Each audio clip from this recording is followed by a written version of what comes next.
How to replace the RCA cable.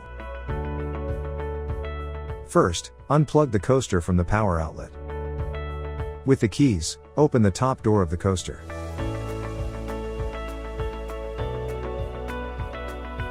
Open the plastic conduit.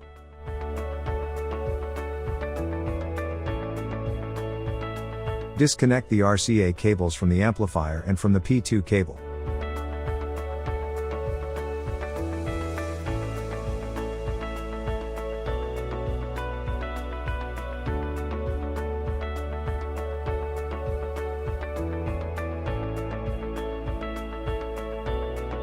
Connect the new RCA cables as shown in the video.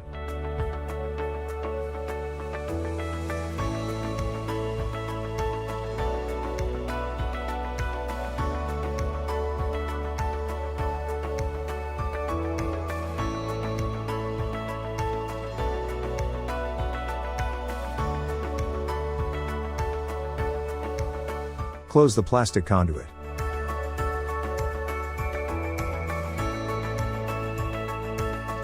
Plug the coaster back into the power outlet. Close the door and the process will be complete.